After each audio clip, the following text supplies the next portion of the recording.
I'm gonna pee. I'm not gonna pee. The bathroom is full.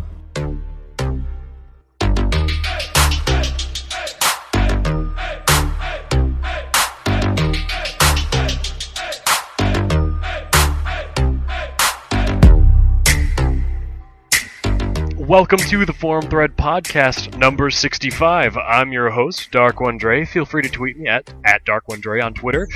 This is the first of our two-part post-RTX 2014 podcasts. Here with me today, I've got Nobod. Hi, I'm Nobod from the Forum Thread Podcast, and I hate Blaine. And he also has a full bladder. And MrFusion. Who was not at RTX, unlike everyone else, but I'm still here and alive. Thankfully. And what's your opinion on Blaine? If what you're saying is true, Blaine dropped the ball for the Forum Thread podcast.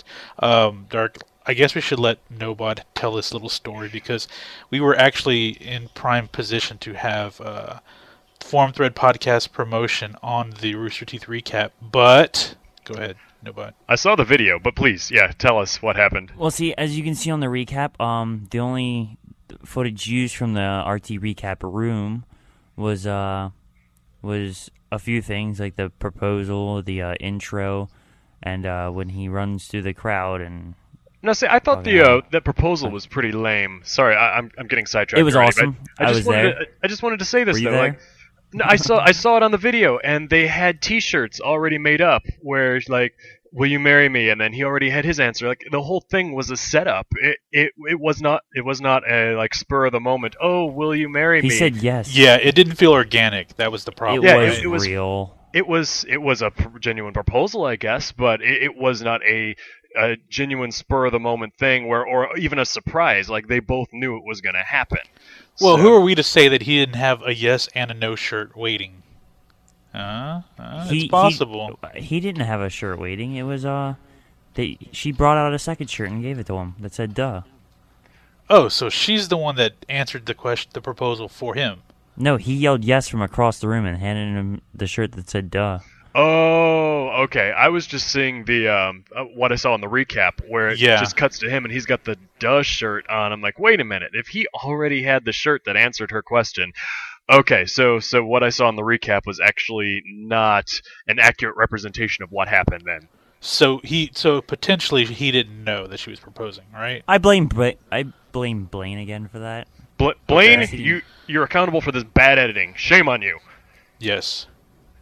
Like, okay, I take back. Like, this whole time, my mind was poisoned by that. I'm looking at that. I'm like, what?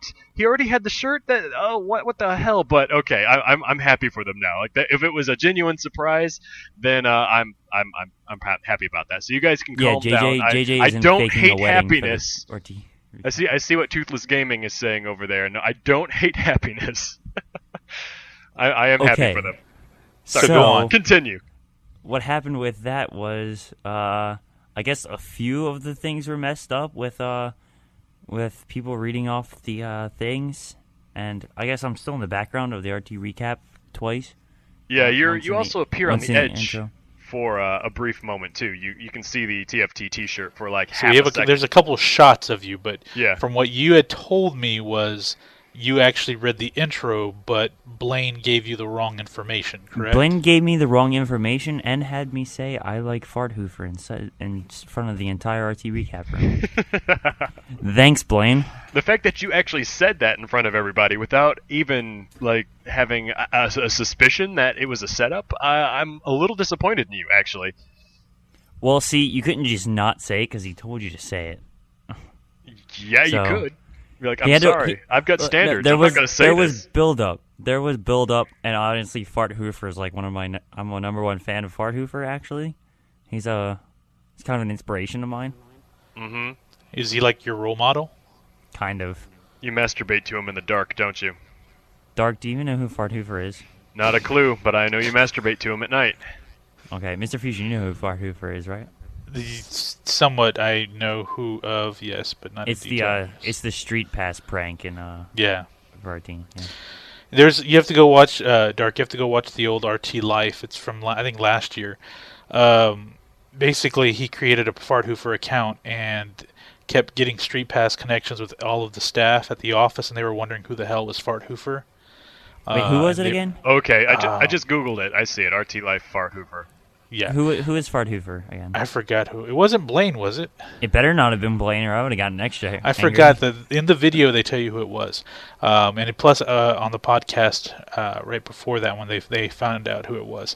But anyway, he was going around. Fart Hoover was going around, street passing everyone, and they were freaking out because they didn't know who it was. So, and that went on for I don't know, a couple weeks or a couple months, something like that. So, I think it was it Blaine? I don't even remember now. God, see, this is what happens when you get sick. You don't remember things. Your memory goes. Isn't that what happens when you get old? That too. It's that. Are you going senile? I'm double dipping in that category. Yes, old and ill. But anyway, RTX. How was it, guys? Seriously. It was pretty fucking awesome. Yeah. Was this your first year going, Nobot? Yeah, it was. It was a great experience too for a first time. What's with the delay? Did you have to think about whether or not you went last year or not? No, I had to lean over into the mic. He wasn't sure if he enjoyed it. I'm sitting on the floor. I know some, like MrFusion, may be suffering from early set senility or something. Could be the meds, but you're replying like a really old person. You need to like step that up a little bit. Yeah, and you're young and virile, man. You're 18. There's no way you should have this issue unless you've like taken one too many bong hits. So according to like Toothless I said, Gaming, I'm laying on the floor. According to Toothless Gaming in the chat, Fart Hoover was Blaine. It was Blaine. Okay. Don't know if he motherfucker. Don't know if he has any like resources to back that up, but he claims it is. So we're gonna go with that. I'm going to get Blaine on the podcast and then just not be on the podcast. And then appear at the last second and be like, fuck you, Blaine. Now, where's the fun in that? You need to, like, chew him out through the entire podcast. That'd be half the fun of it. But Nobot did say that JJ saw his shirt and recognized it, right? Yes. Well, I mean, I don't need yes or no. I need you to talk because there's only 3 of us tonight because I'll go ahead and tell. We're I thought shorthanded. you had a point to expand on that. I thought you had a point. That's what you do. You ask a question that... No, man. Yes or no question, I'm the guy that sets up the volleyball. You're the one that has to strike back. Come on now. Have you ever even played a sport in your life? Do you really want to talk about this? Oh, God. Here we go. Do you really want to go there? Yes, because it gives us something to talk about on the podcast where we have 3 people. Okay. Let's raise hands here. Who of us has played college football? Well, as you can see, or even had a week attempt. I don't want me to put my video on so you can see me not raise my hand. Listen, I can totally do that. No, let's not do that. Anyway, should I go get my cousin to go raise his hand? All right. Well, no. I said you, not your cousin. Well, despite how entertaining this is, Brian fucking Bosworth for all I care, and that still doesn't count. Look, okay. All that aside, JJ saw the shirt, and he came up to you, and he remembered the podcast, right? Well, what happened was standing in line for asking questions, and then once you ask a question, you get a free little piece of paper, which was from the RT ambush thing. It was a signed piece of paper from Blaine and JJ, from where they held out papers for the RT staff to read because no one wanted to help them with the recap, so they like forced people to help them with their recap with the papers. You can go back and check the RT Life, RT ambushes the staff or whatever. But so we were waiting in line, and They literally cut the line off right after me, like JJ did, and so you were the last one in. So he was like, they were like the last 3 people can come up and read in front of the cameras. Everyone else before us didn't, but then like the last 3 people in line there, they got up to read in front of the cameras, read one of the things, along with some of the other guardians, and then the person who proposed, and the camera guy. I don't remember who the camera guy was, but he was telling us all about him. But anyway, yeah, they cut off the line right after that, and JJ actually came up. That's why I was standing up in front of the recap in the beginning there. Or not the beginning. It was like towards the end. All right, so the thing that they had you read, was that the piece of paper that I took a picture of that said Fabio down at the bottom? No. Well, that's the piece of paper they handed us afterwards. What they had us read was something completely different. Oh, okay. So where did that piece of paper come? It said. I remember it says "read it" at the very top, and then it had. That's from the RT. That's from the RT recap ambush contacting the staff thing. Where okay, they, I told you about that a few minutes ago. Okay, so I thought that might have been what they had you read. Okay, I was just confused on that point. I wish we had a piece of paper to read. They just Blaine just whispered into my ear what to read and into the mic, and I was just like, ugh. That's so seductive sounding. He's short as shit, yo. Well, you are also tall and lanky and kind of creepy looking, so I don't blame him. I'd have whispered it too. Yeah, but JJ's almost as tall as me, so I mean, Blaine's just short. So, what was... Okay, you weren't there the first day, were you? You appeared on the second day, right? If I'm remembering right? No. Yeah, I appeared on the second day, and also was not woken up on the third day. You were woken up. You just ignored us and fell back asleep. But anyway, the first You didn't panel wake me up! I did. Now shut the fuck up. The first panel that I went to on the first day is the one that I'm kind of looking forward to hearing Lazelda's backstory on. It was the Cultivating a Community panel, and I watched that one as well from home. You Yes, watched it on the live stream? Yeah. No. Yeah. And Lazelda was there sporting the TFT T-shirt, all nice and swag-like. Thank you again for that, Tejan Leaf. You know what? I'm sure she's Little Zelda is post RTX. She's recovering. Feel better soon. Chaos and Ray are out actually making their road trip back home, so they couldn't make it. Tejan Lee is just MIA. I don't know. Did y'all like leave him locked inside the bathroom at the hotel or something? Because no one's seen Tejan Lee. And last I heard, Zap45 was taking candy from a man in a strange van down by 6th Street. So that doesn't surprise me. Those are just things I've been told. I don't know if I haven't verified them. Yeah, anybody that was following our Facebook page during the convention knows that Zach actually went missing for a period of time while we were there. He wandered off, presumably with 2 chicks that he met in one of the lines, and he didn't show up that evening. He didn't show up during the night. He wasn't there during the day. We're like, okay, it got around close to noontime, and we tried texting him, but he told us before he left that his phone was about to die. So we're like, great. He wandered off with 2 strange chicks out in Texas. He's not here anymore. He probably, did the whole hostel thing, got kidnapped, and he's being chopped up as we speak. So that's why you made the kidney comment. I was wondering about that. Yeah. So seriously, we did not know where he was. So I'm like, if anyone sees him wandering around and he doesn't have the kidneys, please send him to the Lost and Found, because we don't know where the fuck he is. But he wound up sending me a text. He was not. He said he wasn't kidnapped at first, and I didn't believe him, so I told him to send a picture. And yeah, he was totally fine after that. Did he disappear during one of the days, or was it that one night he just didn't come back? No, he'd come back to the hotel that we were staying at, and the Hyatt place. Yeah, at the Hyatt. He hung around for a little bit, but he was on his phone texting like a madman. So I guess he was setting up, arranging a meeting, something or other. And then getting them fat chicks. He threw his phone on the charger, and then after it was 14% charge, he's like, okay, that's good enough. I'll see you guys later. And we're like, okay, bye, have fun. Look at Zap.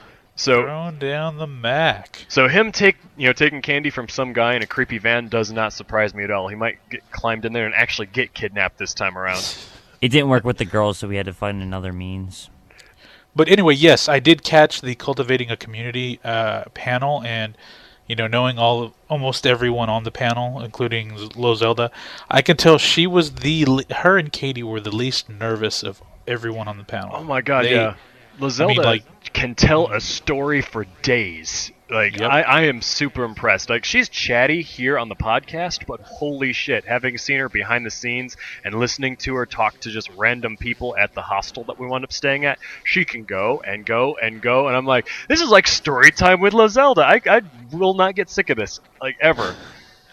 That's awesome. But yeah, I was watching, and some of the other people some of the others were just a little too nervous because when it came to answering questions and talking about their topics, they just seemed real stiff and hesitant. And when she was talking about Michigan, RT Michigan, she was just going off on it. So props to her, man. Yeah, I think her brain works differently than most people. Like, I have to really fight to keep a cohesive sentence or story going for a while, but it just rambles on with her. She doesn't have any trouble rambling on for a while, so I think her brain is just wired to make sense of everything when she talks, and I'm kind of jealous. I'm pretty much jealous, yeah. There's also people like me who can't even say a sentence without getting it all off. Yeah, you also don't really put much inflection in your voice either. You just kind of talk on a monotone, and I can't tell if you're like happy or sad or angry or suicidal. I'm like, I don't know. And you don't make much facial expressions. I just kind of picture you as like one of those androids from the future that doesn't really know how to express emotion, and you just say the words, and I just kind of fill in whatever emotion I think you should be having. Yeah, I don't know. I've recorded myself and everything and watched the way I talk and everything and like listen to it like through recordings, and the way I hear myself talk, there's a lot of different, emotion and everything like when I'm currently talking. But when I listen to a recording and see my face, it's completely different, and it's kind of sad. Your voice is like, emotion, what is this thing? I do not know. Yeah, sometimes it's like talking to a carrot. It really is. I must admit that. Carrots have a swaggy personality, though. No, Flaming Carrot Man did. That's true. That's true. What's Flaming Carrot Man? I'd much rather talk to a cupcake, though. Did anybody see the cupcake statue at the Behemoth stand? I think I saw it on a picture. Oh my god! I'm after seeing the cupcake one, and then the cupcake riding that little freaky spider creature thing in the artwork there for Game 4. I didn't really know what the hell Game 4 was, but after seeing the artwork and kind of looking it up online because I didn't get a chance to actually talk to any of the Behemoth representatives, I'm pretty damn excited about this.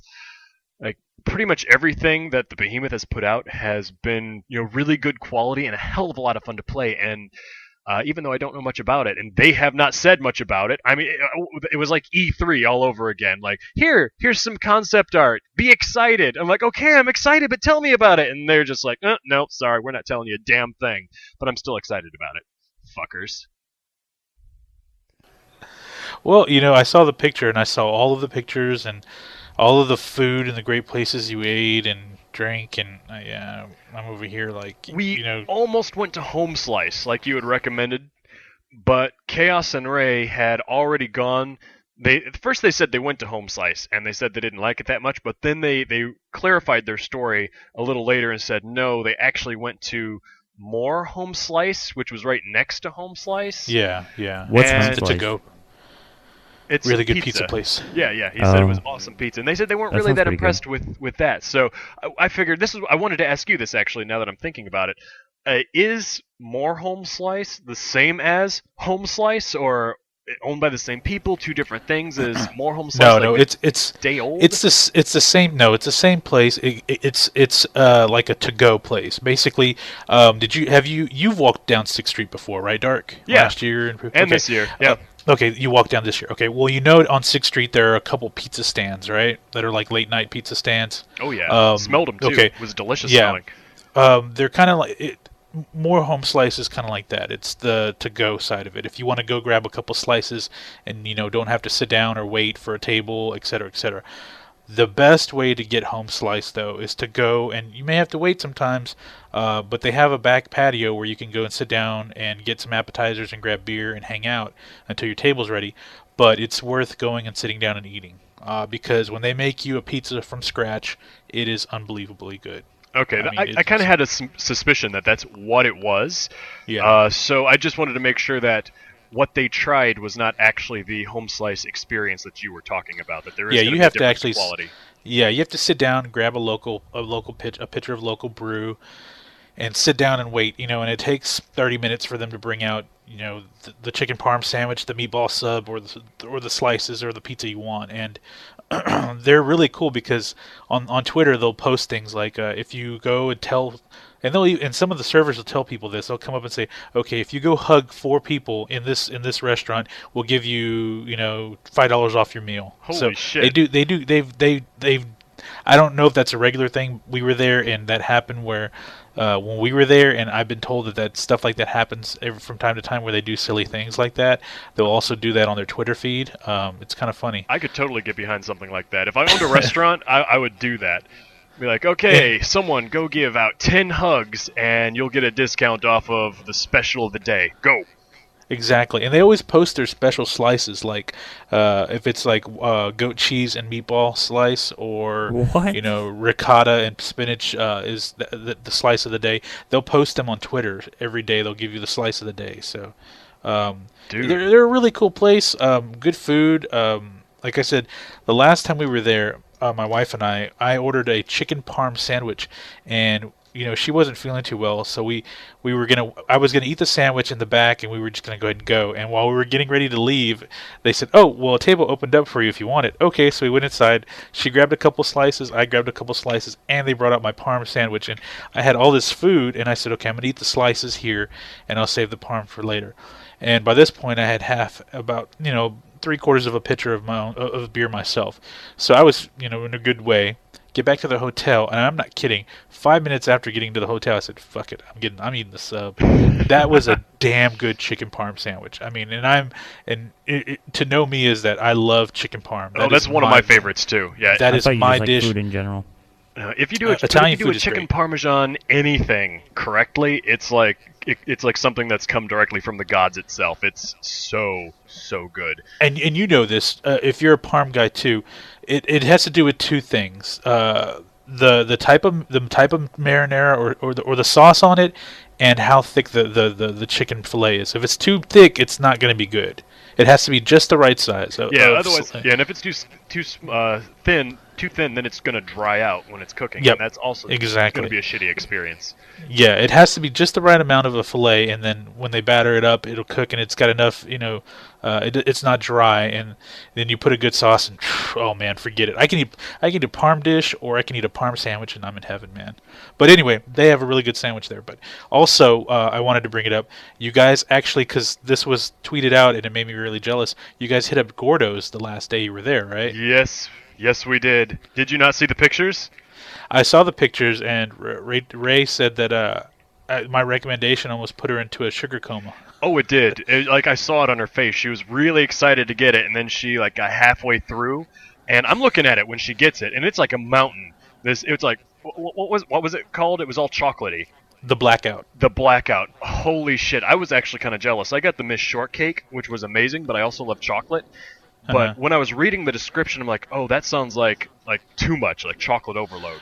It's a fried donut with brownie batter on it and chocolate chips. Yeah, it's it's as decadent as it sounds. I didn't actually get to try that one myself, but just for the fact that she was only able to eat about 1/4 of it before she had to give up, just kind of proves that. The 3 that I posted on the forum thread Facebook page are the ones that I tried. I had the Miss Shortcake, which was the fried donut with cream cheese frosting and the fresh strawberries. So it was rich, but it was light at the same time. Zap45, he got the blue balls, which after going missing, chasing girls, I thought it was kind of appropriate. I tried one of those, which is donut holes smothered in some sort of frosting, and it was blue and kind of gross looking, I thought, but it tasted amazing.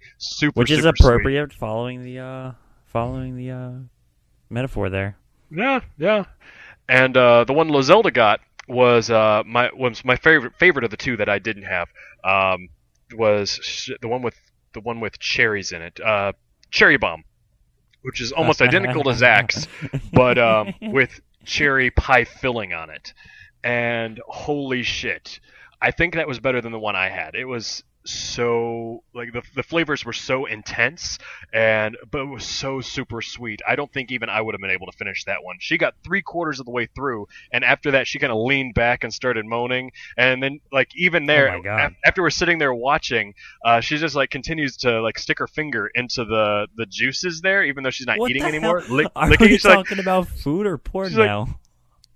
Food is porn, Nobot. In Austin, blue food is balls, porn. Holes lined with frosting and dipping cherries. in the juice. Yeah, that's how good it was. She like Jesus. she folds over the paper over it and says, "I've got to stop this because I keep making it worse." And it's such a good idea that they serve milk there. I got a milk and I got a water, and it would not have been the same without the milk. I so agree. good. So I think makes a lot of things awesome. It does. It's a shame because milk is usually is so gross, but in this instance, it's so good. Yeah, like I can't eat a peanut butter sandwich just on like any regular basis, but if I add a cup of milk with that, then it's just good to go. That's good to know. I'll write that down. I'll take note of that in case you ever are around. Which actually, he's actually down the road from me. You want to come visit? Actually, no, I can't. I have a job in the morning, so he really You just want to doesn't come want to visit see after you. your job? Truth be told, I don't want to hang out with you. That's what it is. Just the honest truth. He can't help it. Yeah. You don't want to come to the beach? No, I'm actually looking at beach houses out there to buy. Ooh la la. So Yes. what I'm hearing is you're going to buy a beach house, and then we can have the forum thread escapes to the beach and Yes, podcast over on the screened-in porch or something like that. something like that. If you're gonna buy the beach house, then we might as well just live at the beach and I'll chip in for it.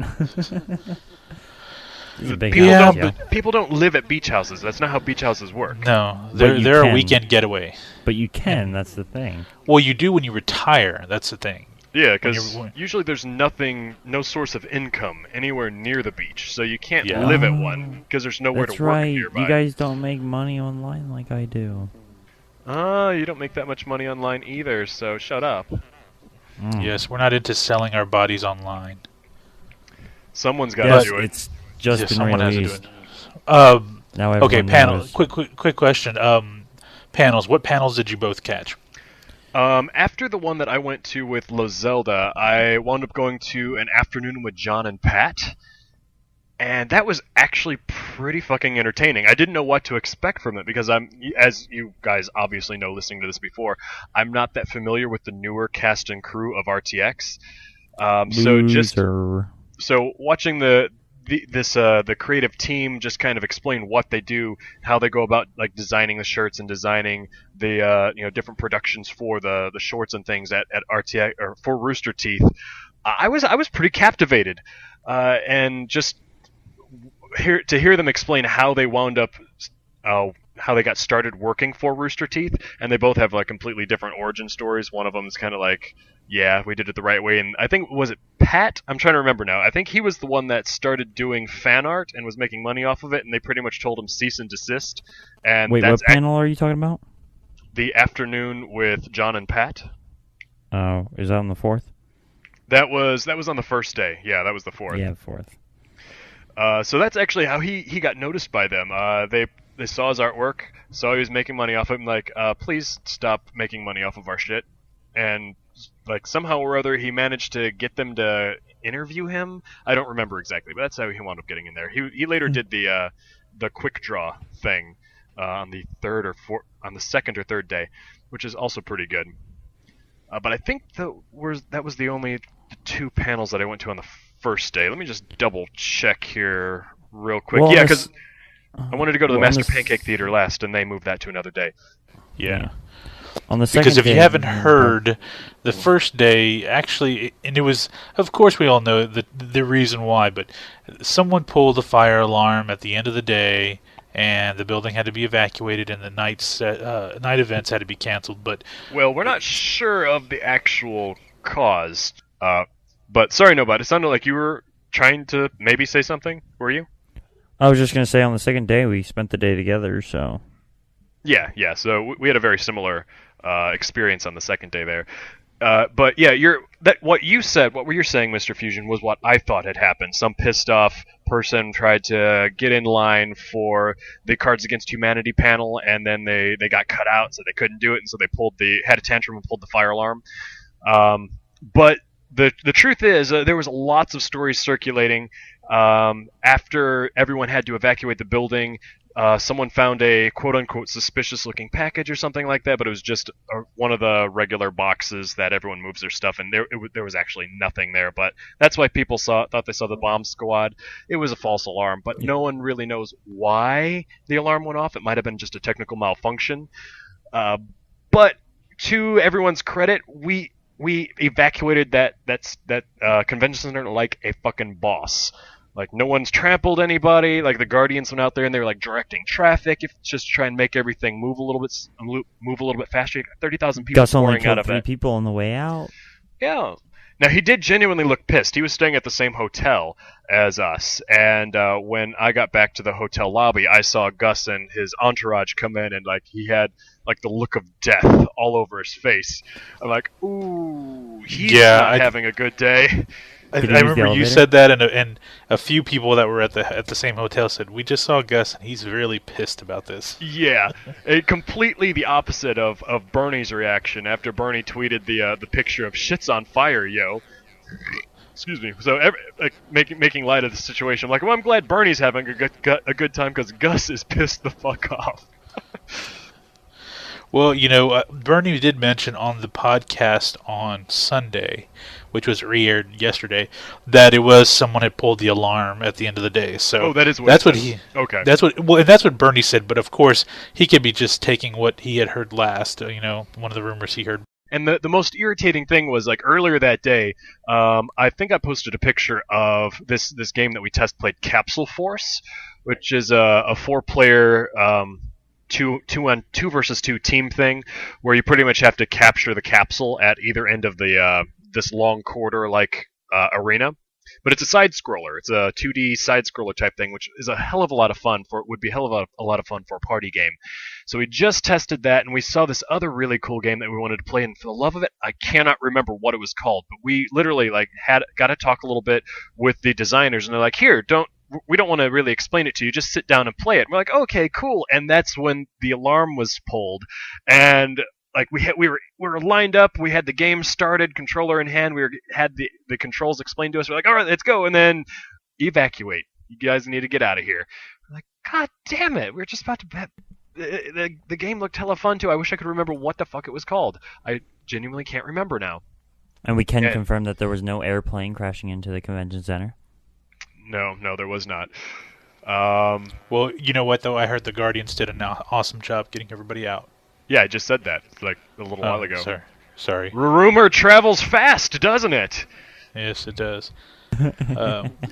It was genuinely impressive to watch, though. Just like a swarm of people flooding out of those doors into the streets, because there's no stoplights around the convention. It's all just stop signs. And the cars have to yield to the pedestrians, and so the Guardians took initiative to actually go out there and act like crossing guards, so the traffic did not just back up for days while everyone just kind of wanders into the fields around the convention center. So that was an experience. Funny. They said... and for whoever's not been to the Austin Convention Center, there's no fields around the convention center. There's a park, okay? There's like 2 parks. I was standing in one of them. A hotel, and a bunch of homeless people around the corner, so... Yeah, oh my god, one of those fucking homeless people, he was sitting on one of the park benches as we're all pulling out, and he's like screaming at the top of his lungs like some sort of evangelical nitwit about how he was a veteran and how we should pay for his something or other. I tried to tune him out while I was like texting everyone to figure out where he was going, but he kept going on and on for like 15 minutes as we're standing out there until he eventually shut up because no one was listening to him. Like, jeez, guy, be quiet. Best booth. Oh, hell. What was the best booth? Best booth. I'm gonna say the one I enjoyed the most. Okay, I have 2 favorites. They both happened on Saturday. One was the rescheduled Master Pancake Theater. This year they did Space Jam, and it's a genuinely awful movie. Not unwatchable, but bad. Like, most people give it a nostalgic pass. But it was so enjoyable just watching it be ripped on for all the reasons that it should be ripped on. And I don't remember what the catchphrase was this year, but every time Michael Jordan made a slam dunk, we all had to shout out the catchphrase and take a drink. I remember last year everyone had to yell "Con" whenever there was a needless explosion in the Starship Enterprise, which is also about just as frequent as Michael Jordan makes a basket in Space Jam. Which isn't very different from... So was it a dunk or a basket? Because those are 2 different things. Well, it's Space Jam, not Space 3-pointer. Yeah, ball goes into net by Michael Jordan's hand. Let's just say that, okay? Yeah, and he did a lot of that in his playing days. Yeah. So, So I mean, overall, uh, they doubled capacity. They went from 15,000 to 30,000. You were there that last year. What was traffic like in the convention center? Was it worse, or do you think they did a good job no, keeping? believe it or not, it felt very much the same as last year. I never felt overly claustrophobic. The main stage, I think, was a little bit more crowded, but the Guardians were very good about making sure that people were not standing outside of where they were supposed to be. There was a couple little assholes that tried to sit down by the tables that were near the main stage because they could still kind of see what was going on, but they're like, no, these tables are strictly for people who are trying to eat. Get your asses up, go somewhere else. So yeah, they were on it. Anytime someone they had the floor taped with the borders, so if you're going to be watching the main stage, you had to be inside there. They're very good about making sure that people were not over those lines, things like that. Even hell, they even had to direct me a little bit. I got around the main stage with Wubwave on the second day, and we had gone to eat at this Mexican restaurant that was near the Hyatt, and I had left my RTX bag with my e-reader and some other stuff hanging on the back of the bar chair that I had stayed at there. I'm like, oh shit! So I had to squeeze through everybody and go all the way back to the restaurant, then all the way back, and I'm like, oh god, there's no way I'm gonna get back in here. And I just kind of walked around, and they're like, what are you trying to do? I'm like, I was trying to get in here, and then right after that, Wubwave texted me and was like, no, I've been elbowing people. Your spot is still safe. Just squeeze your way in. I'm like, oh, thank God. He Chaos held up his foam diamond Minecraft sword, and so I kind of knew the general area where he was at. I'm like, yes, got my spot back. He did that. He did that a few times to tell us where he was. Yeah, there was only so I only helpful. saw a couple people that had the foam swords, and so yeah, having him hold it up above the crowd was an easy way to find him. I don't even think he did it on purpose. It was just convenient times of us trying to find him, and he just happened to stretch at that second, and we were like, oh. I guess that's a possibility. I thought he was doing it on purpose. Well, that's what he did on Sunday. So how was it hanging out with the Threadfather? The Threadfather.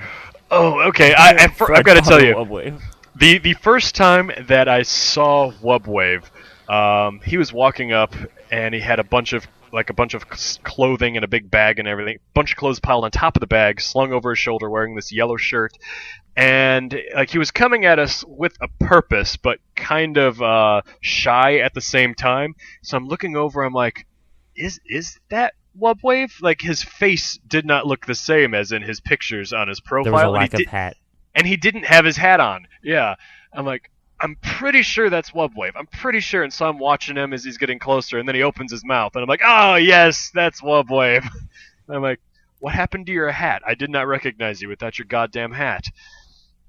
But he was pretty cool to hang out with. I'm hoping that he's going to be able to make it again next year, because I had a lot of fun hanging out with him this year. Yeah, I have a feeling that the Forum Thread podcast would be a lot funnier live. We all seem to be people that thrive a lot more off of seeing people's faces. I'm a lot funnier. I can guarantee that. That's arguable, I guess. But I actually make people you're laugh more in real. person. Oh, they're just better at faking it. So, but no, in all honesty, I was relieved to find out that we all do actually have good chemistry in person. We don't just get along as being voices on the internet. We did get along really well in person. On the second night that we were there, we actually all got together and played a Civilization 4 multiplayer. I guess it was multiplayer. We all played off of. There's a hot seat. Yeah, hot seat. That's what it's called. Yeah. So we each started our own civilization and took turns and just rotated the laptop. We had the laptop hooked up to the flat screen TV on the wall. So even though we were using the laptop as the controller and moving it from person to person, we were actually watching the flat screen in the hotel room. And me and Dark kind of joined forces, and then Woba kept trying to. Yeah. I will give you that. Nobot and I, we actually had some dignity in the way that we were ruling our people. Wubwave instantly, no religion, no slavery. Yeah, he's like, I'm going to be a religious dictator, and I'm going to enforce slavery. I'm like, you son of a bitch. I am not allying myself with you. And he's like, it's all good. It's all part of the strategy. I'm like, I'm gonna take the high road. I'm not gonna have slavery. I'm not gonna be an asshole. Just Though I did wind up founding two religions by accident. I don't know how it happened. You kind of had to. Yeah, I like. At first, I thought it was the AI. We had an AI character playing along with us, and I thought they were the ones that had founded the religion. Until finally, the turn got all the way around to me. I'm like, such and such has been founded. I think it was. Never mind. I don't even know what the hell it was. It was one of those odd religions. It was founded in your city. I'm like, oh, I was the asshole that founded that religion. Okay. It was probably Taoism. No, it wasn't Taoism, but that gave me thought though. Yeah, Buddhism. That was one of them. The weird one that no one knows ever. Yeah. So anyway, that made me think that we should actually do something like that. If we all download Civilization 4 or 5 off of Steam, if we could actually play online together, do a let's play like that. I got Civ 5. So wait, a let's play? That's a full play. That'll take forever. Full play. Yeah, well, we could do it we can do it in sections, and if we edit it to be shorter, an actual like production type thing. I'm not saying we need to do it anytime soon, but I would like to do something like that as a production. And I think it would be pretty awesome. That sounds more like of a thing to do during a podcast, because that takes a really long time. We wouldn't be able to do it during a podcast because it would take a really long time. Yeah. And you save the game and you come back to it. Well, this is something which you have to record it and cut it up and do different parts. Yeah, that's the best way to do it. That's the best way to do it. That's exactly what I'm thinking. Like, if we could record large sections of it, and then someone can go through series and chop it into pieces, edit it, so all the boring stuff is taken out. But it was a lot of fun. We're having an emergency production meeting on the podcast live, folks. Don't mind us. Okay. Well, I didn't get to tell you what my second favorite one was. Yeah, you didn't tell me that. What was that? That was the actual quick draw panel with Patrick from the first panel that I went to that one day after the one Lozelda was in, and Ego Raptor from Game Grumps. Now, up until this panel, I'd heard of Ego Raptor, but I've unfortunately never followed Game Grumps.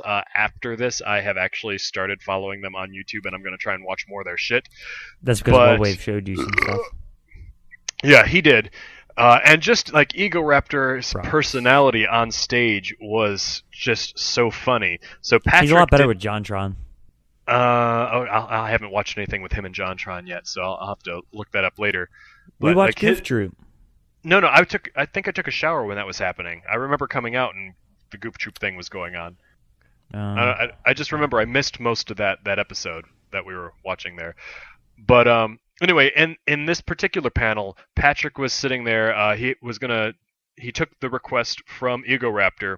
Ego Raptor said, "I want you to draw a hot chick with big boobs, and I want her to have pigtails in her hair." And Patrick's like, "Okay, I can work with this." So he kind of draws the outline first, gives her some pretty big boobs. He's like, "No, really big boobs." So he exaggerates incredibly where it was just ridiculous, and then kind of scales it back to just like boobs that would make Lara Croft envious, I think.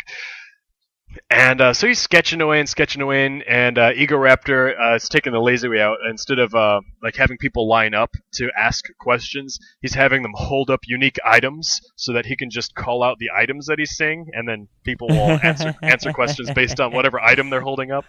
So someone had the foam sword, like the guy with the foam sword, or someone had a TARDIS. He's like the guy with the TARDIS.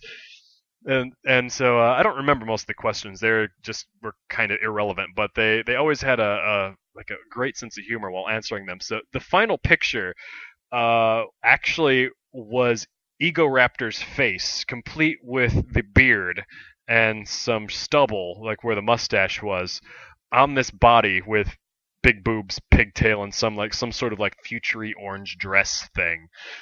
And it was pretty awesome. And Ego Raptor was like, "Oh, really? Yeah, of course you would put my face on it." So that was my that was probably my second favorite. I don't know. I'm torn between the two. I think I like them both equally, but for completely different reasons. Well, you brought up the questions not being not remembering, but I can tell you that's probably the biggest downside of panels are questions, because and I tweeted this because I was watching live on Twitch. I would basically, I would, if I was hanging out at the house or just out and about or whatever, I'd throw on the tablet and just and load up Twitch and see whatever was on. And whenever any panel I was watching, they would get to the Q&A portion of it, and it never fails. Bunch of How do I get morons. a job? How do I get a job at Rooster Teeth? And I didn't get your autograph. Can I get a signature? Can I get your autograph? Can I get your picture? Yeah, I actually didn't hear any of those at all the panels I've been to. No one ever asked that. That wasn't in any of the second day panels, except for what was the one that we went to where in the description they said you will not. None of these guys can get you a job at Rooster Teeth, so don't ask. That was the first one we went to. The one with about the interns. That was Hold on, I got it pretty soon right here. So just keep talking, and I'll open it up in a second. He's looking at the list. But anyway, so they specifically told everybody we cannot get you hired. They were pretty much telling their origin story, how they started working for the company, and then they did a Q&A, and everyone did a good job until like the fourth person in line. And he's like, I know you can't get me we're not supposed to ask if you can get a job at Rooster Teeth, but, and he kind of rambles on for a little bit, thinking how he can reward it, and ultimately he winds up asking, how can I go about getting a job at a place like Rooster Teeth? And that's pretty much how he said it, and you could just kind of see it on their face and the collective sigh from the audience, like, really, motherfucker? You just asked the question they said not to ask. I watched the beginning of both Achievement Hunter panels. It was called Career Development and Online Media. That's it. Yes, that's it. And it says the panelists do not have hiring power and will not be accepting resumes. That's so funny, because I tune in, and I mean, like I said, I didn't watch all of them from start to finish, but if I was watching and I see they get to the Q&A part in both days on the Achievement Hunter panel, both days, I didn't get a picture with, I got Jack's signature, but I didn't get Jeff's. Can I get Jeff's signature? And you could tell by this point, Jeff's just like, God damn it. During that same panel, the Career Development and Online Media, Lindsay Tuggy, or Lindsay Jones, was on the panel, and I had a nice little moment with her from in the crowd. Oh, that's right. Yeah, he was. You were doing the jazz hands instead of clapping. Doing the jazz hands instead of clapping, I would do the jazz hands, and then one of the times, like, I wasn't doing it for any attention or anything. I was just doing it because sure you weren't. I'm a dick, I guess. But she looks over and sees me doing it, and then she does it back, and I was just like, yes. Didn't she do it twice? She saw me later in another panel and laughed. That's what it was. So I went with you to pretty much like 2 or 3 panels that day, back to back. Hell, I was gonna say something about that panel, but I don't remember what it is now. Sorry, brain fart. But while we were walking around the entire second day, like, Nobod continuously did the fuck train, no matter where he was at, up until we sat down in one of the panels. The first panel, I actually went for about 2.5 hours until we got into our first panel. It's kind of intense. It's strange if you're not familiar with the term. It's you're pretty much just like pumping your arms back and forth, kind of like a thrusting. Yeah, kind of like a train, but you sometimes putting a little hip motion in there. But it's strangely addicting when you have a bunch of people around you doing it. You just kind of start, and you're like, "Oh shit!" I have an entourage. I had people following me doing it. Yeah, I was sitting there in line, like you and me. We got a little bit separated from Chaos and Ray and Zach. There was a few people in between us, so you're sitting there, and Nobod's doing the fuck train, and we're chatting it up with a few of the other people, and then like they start doing the fuck train, and I'm like the only one not doing it then, and I start looking around, and next thing I know, I'm doing it. I'm like, God damn it, guys! Well, it was bound to happen eventually, but at one point in time, I actually had the whole was the main hall, the registration hall. I had the entire registration hall doing the jazz hands on the 5th in the morning. I will give you that. It did genuinely seem like you were the one that started that whole like wave of jazz hands. I'm not gonna come right out and say yeah, definitely, but it did seem that way. So that was the only one. So my question to you, Dark, is: you actually tolerated Nobod in person? Someone had to do it. Did you? Everyone else ditched him, so I'm like, I'll hang with you. It's fine. No, bud. How was your first experience in Texas? Or was this your first time in Texas? You there? Crickets. Oh, Hello? Let's check the Skype feed. I'm sorry. It was there were slight technical issues with the TV out in the other room. Oh, okay. No, I was asking. Was that your first time in Texas? That's my first time in Texas. What do you think of the Lone Star State, man? Be honest. I do like it a lot. It's a Except for the pretty heat. great state. It's kind of like the climate is actually really similar to Pennsylvania and Delaware, that area, except there's a lot more dirt here. Dirt and pollen. Because I know Dark's been here before, so he's familiar with the area. So he wasn't shocked with the heat. I was not phased at all. But y'all actually lucked out because it rained a couple days, didn't it? It did. The first day that we were there, I think that was one of the first pictures I posted on the feed there. You went to Piranha. We all decided to go get sushi, and the skies just opened up, and we all got completely drenched. We just had we walked across the street to the Piranha sushi place, and that was enough. We were just completely soaked. No umbrellas, no nothing. We didn't plan that far ahead. I'm going to go headed to the bathroom real quick. I will be back in a second. No, you've got to hold it. Catch it, bro. No, I got to go now. I'll be back in a minute. All right. Fine. He's got to wet himself. So anyway, I noticed I saw all of the pictures. You guys did a great job of posting everything. I noticed that you folks were pimping out the TFT shirt. Yes, God, I loved those things. I only wore it for one day. Some of the other guys wore them multiple days, but after the one day and getting kind of hot and sweaty and sticky, I decided to not force anyone to have to smell the shirt a second day. God, yes, I was prepared for the heat in my mind, but I had forgotten about the humidity.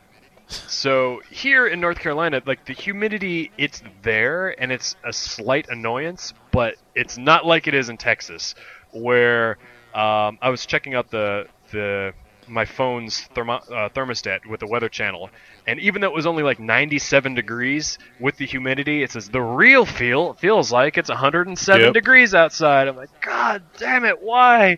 Like today it was 94, but it feels like 104. Yep. By the fourth day, I was taking the heat much better. It took I was adapting to it, and my shirts weren't nearly as gross. But those first 3 days, like even with like I got the the next best thing to the clinical grade antiperspirant deodorant, just because, and like my shirt was still soaked because I obviously didn't put it all over my body. So like my back and my stomach and everything, like it was like I was at the gym, just sweating all over.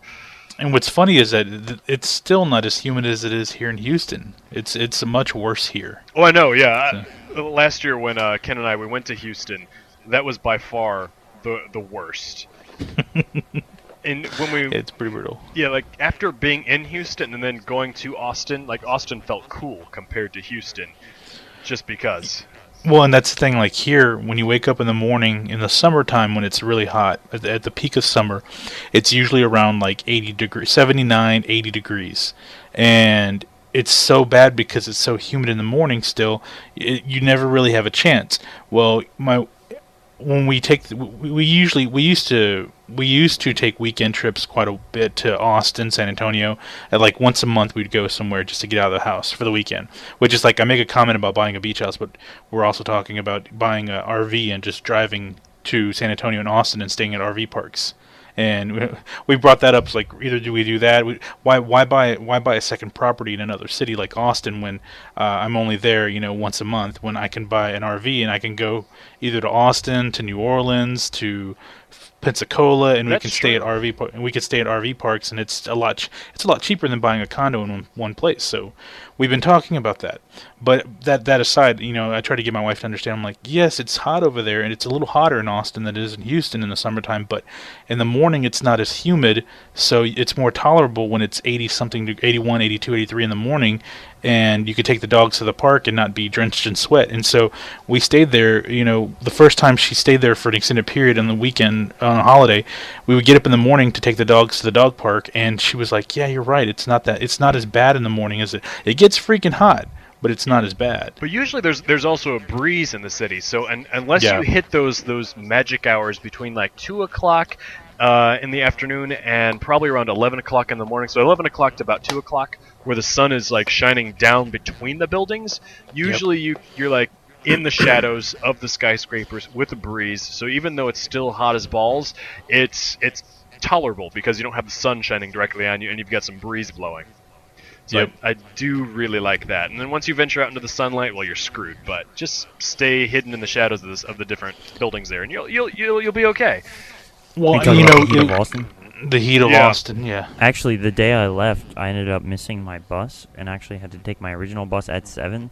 So I was actually sitting outside until 7 o'clock at the Megabus station. You didn't go inside and hang out? No, there's no inside at the Megabus station. That's right. Actually, there was a mall right next to it. Oh, so okay. I actually went in real quick to check out the family-owned game store in there. They had a lot of old games. I'm probably gonna contact them about selling a bunch of my old games. But other than that, I stayed outside because there was a 7-Eleven up the road. And I love 7-Eleven. The Slurpees are amazing. I actually accidentally left my paper that I got from the RT recap panel there, and I actually ran back, and the dude almost threw it out, but I got back just in time. So you found a 7-Eleven. I know Wubwave was trying like hell to find himself a nearby 7-Eleven that he could walk to, but I don't think he ever found one. No, you got where you guys are referencing in downtown. There isn't one. The nearest one is actually 25th several. Street. Yeah, 25th Street. 25th is that's the closest one. Yeah. Yeah, I don't know why. I think he kept talking about wanting to get a drink from there, but I don't know why it had to be 7-Eleven. Maybe he's got a Slurpee, man, special love for it. I got the Dr. Pepper Slurpee. It was so amazing. I actually got two of them, two large ones. Now it makes also, sense. Also, they had Gatorade. They had huge like liters of Gatorade for $1. 7-Elevens are great, man. Those were my. So damn confused. In college, I would just play video games till 2 in the morning, and then go to 7-Eleven, grab a big gulp or a Slurpee and a hot dog or a slice of pizza, and just munch out, and then head back. And they have really awesome brownies, by the way, too. They have awesome sandwiches, also. Brownies? Sandwiches are like at a gas station. No, I'm not kidding, man. My wife thought I was bullshitting too, and every time we go on that. Every time we go to Austin, I have to go buy like a handful of their brownies. Their brownies are really good. Whatever company makes them, they're really good. I'm not kidding. Hey, Dark, you want to hear something weird that's not on the East Coast? Sure. What is it? The Walmarts here have gas stations. Oh, that is weird. Like in Michigan, it's a store called Meijer. It's kind of like a slightly more classy version of Walmart that has the gas stations, but I've not seen a Walmart with a gas station anywhere around here. It's so funny because we make comments about regional dining, like when In-N-Out opened up in Austin, everyone's like, "Oh my God, In-N-Out!" And everyone on the West Coast is like, "God, fuck In-N-Out! I'm tired of hearing about it. It's not that good." No, all the people that were coming in were exactly. They were like, "Whataburger," and here we're all like, Whataburger's not that good. It's not that good, and everyone's like, "Oh fuck, Whataburger!" They're just excited to have something new. They can't help it. It's like, dude, everyone here loves Whataburger also. Oh! I remember. Speaking of burgers. Oh, what the hell was that place called? There's a little like burger shack right across the street from the convention center. Yes. Like downtown. Whatever you're gonna say about it, the answer is yes. But holy shit! It is the best burger I have ever had. I've had some terrific bar burgers, but I don't know what they must never wash their grill or something, because that has to be the secret of a good burger is you have to have a dirty grill. Like, that was the most fucking amazing thing I have ever tasted. I've never had a better burger in my entire life. I think Texas in general just makes good burgers. Like there's one guy in this beach house, because there's like all the expansions of like family, because they're like my second cousins and stuff, so I don't know any of them. There's one dude here. He cooked burgers, and they're these really, really thick burgers. I'm talking about like maybe 3 inches, like thick burgers. They were just insanely thick, and they were just perfectly cooked all the way through, and not even burnt, not pink, not burnt. It's perfect. I don't really like thick burgers like that, just because it's mostly just meat. Then you don't really get anything else. Downtown Burgers. I just pulled up the picture. It's called Downtown Burgers, and yeah, it's like directly right across the street from the convention center. They actually sold out partially through the third day. They completely sold out of their inventory, and they just closed because they had nothing left to give anybody. That was funny because they sold out of inventory. Well, they didn't completely sell. I guess they just, that day's inventory, they were completely out on the first day last year, because the last year we went and we took our, I remember I took an early lunch break like at 10 o'clock, me and a couple other guys, and we ran over there and we, right when they opened up, and grabbed a couple burgers, and then we were telling people, because people were like, well, where can we go? And they're like, oh yeah, go. We told them, go across the street. They're really good burgers, really, really good. And this was like 2 hours later. They're sold out already. I remember, because as a floater, I was able to change, what I was doing. So at one point, I was walking the convention center for security.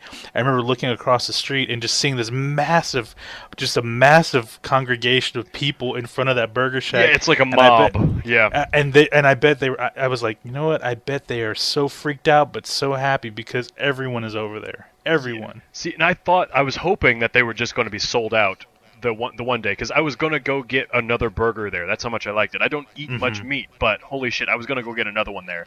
But yeah, they were sold out on Sunday, and I stayed a couple days extra, so I wound up walking past it again on Monday, and they were still closed, sold out all day Monday.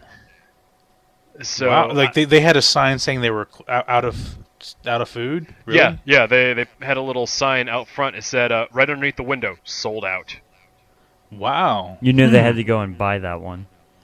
But that's good for them, though. I mean, I'm sure there's other conventions where there's people, they don't get as much traffic, but this one they got lots of traffic. So now, how many other large conventions are at the Austin Convention Center? Well, I used to work for a radio cluster that's in Austin, MS Radio, and I used to work for the talk station, the news talk station there, and every year we would have an event called Talk Fest, and we'd have like some of these AM big talking hosts, like the Coast to Coast guy George Norrie would be there, a couple of like Clark Howard, these money guys and stuff, and we would do local shows too. But we would, and that's why I was very familiar with the convention center, because I had done several events there with the company, and we had. But I think our max amount of people was something like 15,000 is what we maxed out at 1 year. So that's a lot of fucking people still. Yeah, I mean, it's still a lot of people. And how much is that? I just saw Wobwave grenade himself through the thing. Okay. Yes. Nice. He's if you're watching it, it's Wobwave playing Fallout 3 is the video I'm playing today, and he's done some really stupid things. Like he was attacked by a thug, and he launches a fat man right at point blank range and nearly kills himself. It sounds like something he would do after playing Civilization with him. He'd make a dumb move like that.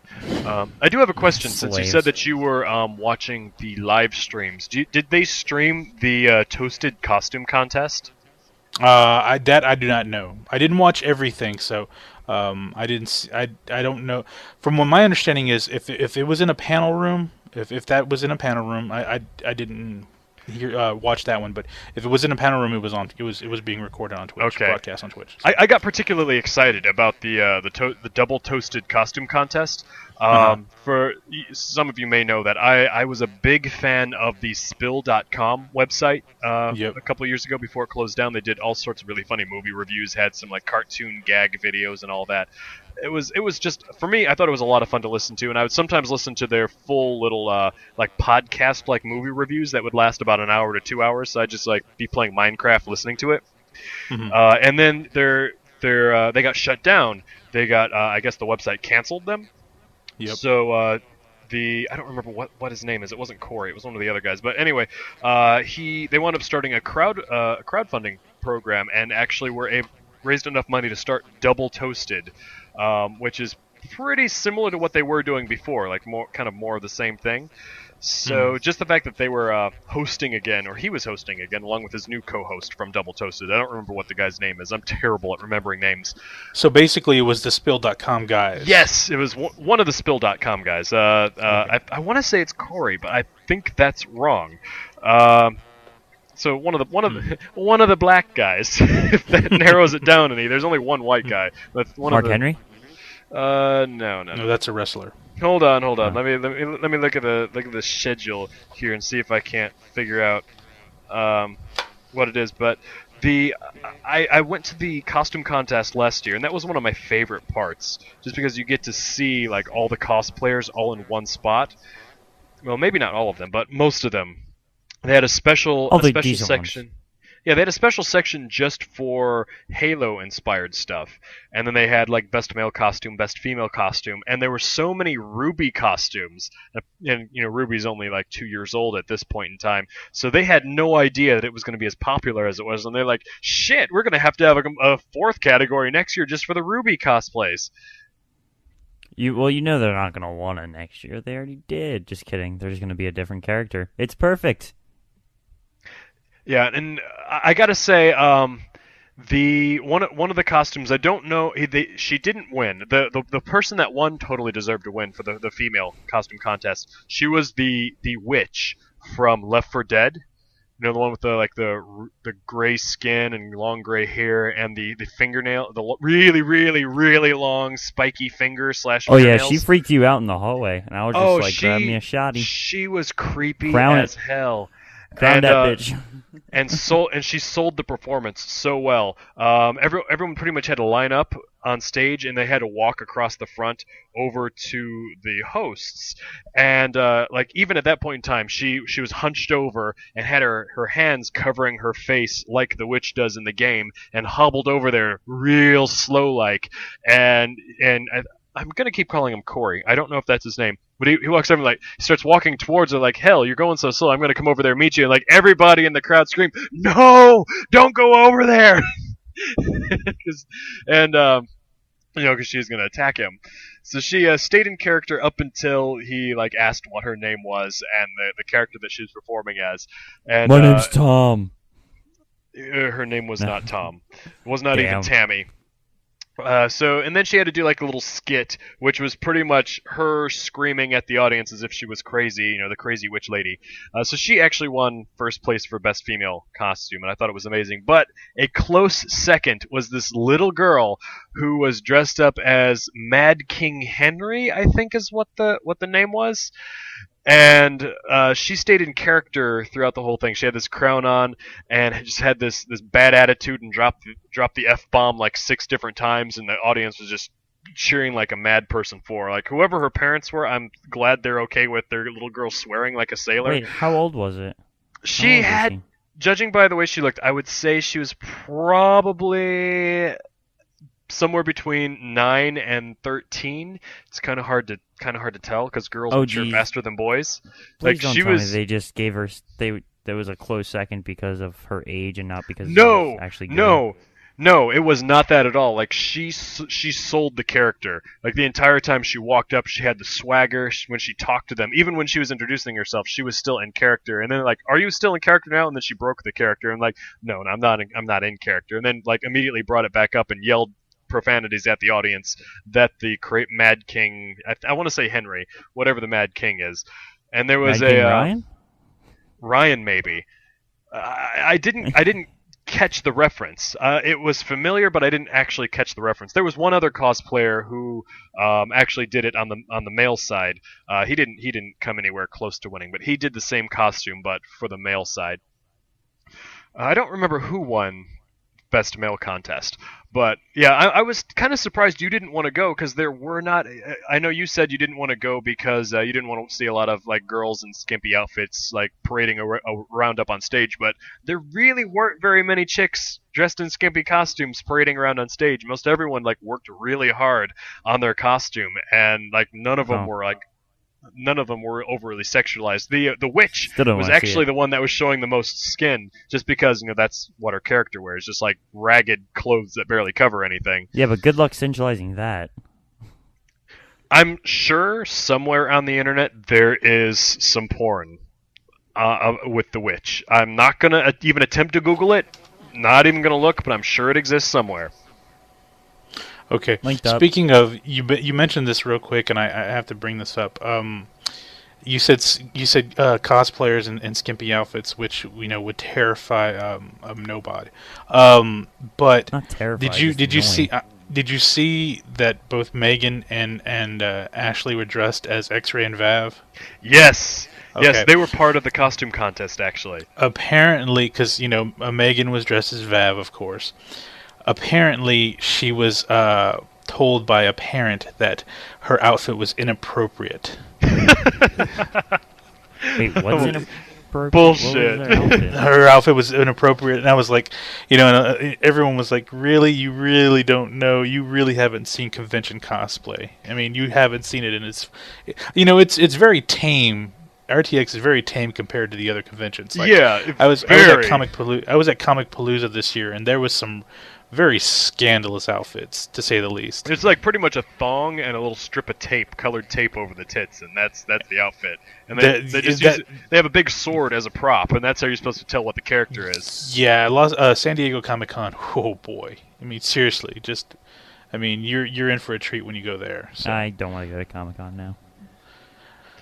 Why, does that scare you or what? It's annoying as shit. I just seriously don't feel like looking at that.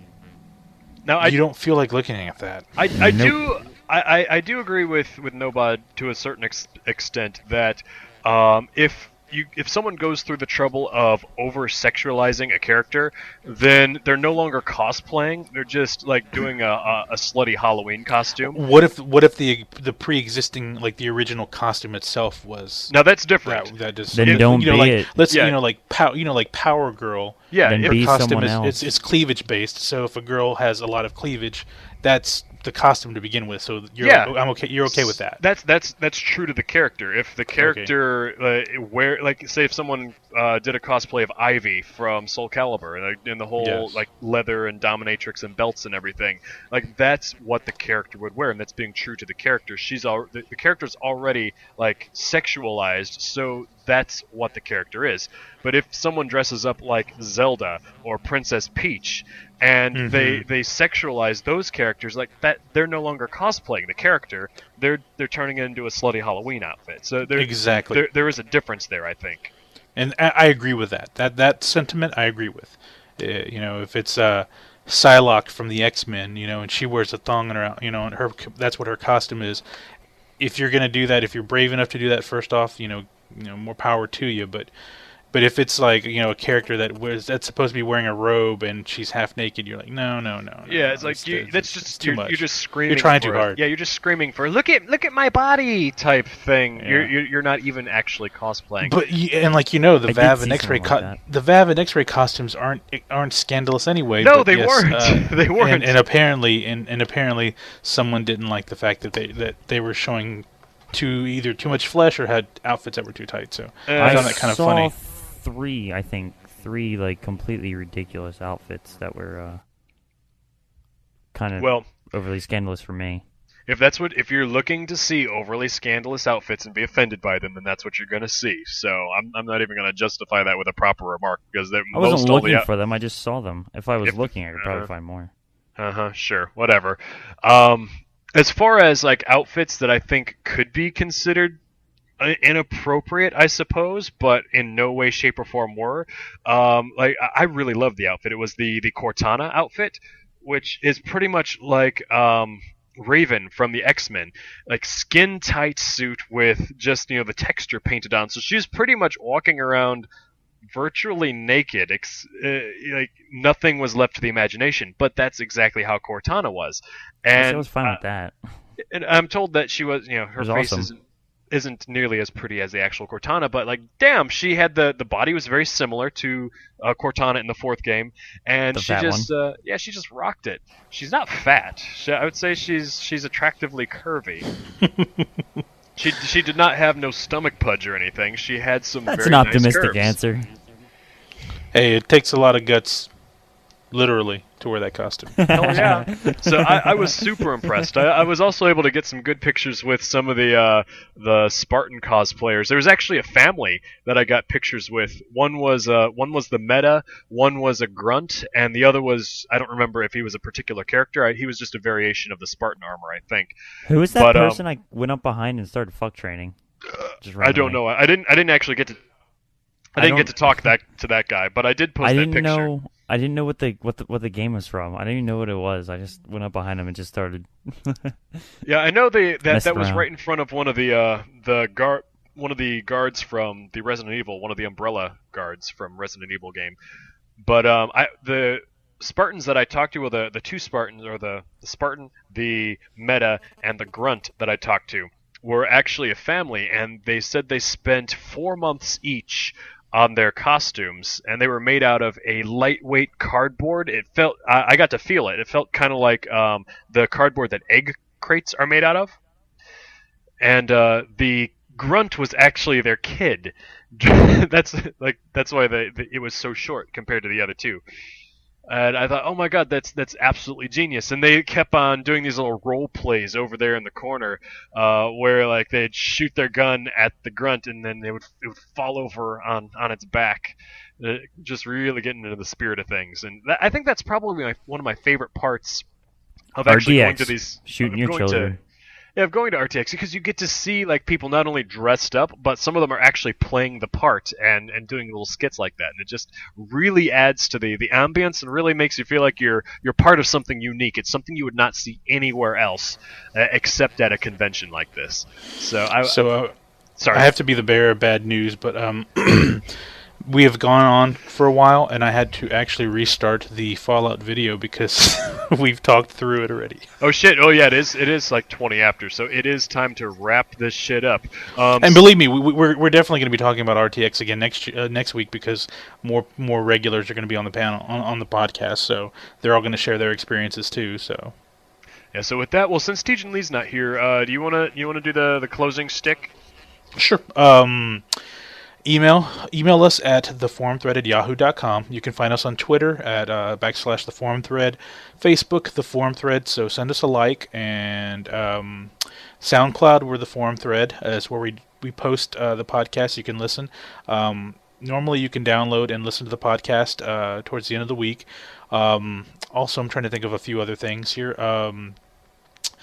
Like Dark mentioned, Lozelda was on the Cultivating a Community panel at RTX, and from my understanding, they've already started posting them on Twitch on the archives. I know that at some point they were going to do that, but someone on Rooster Teeth mentioned they already started doing that, so you can catch her on the panel that aired. Actually, that was one of the first panels on Friday, was the Cultivating a Community.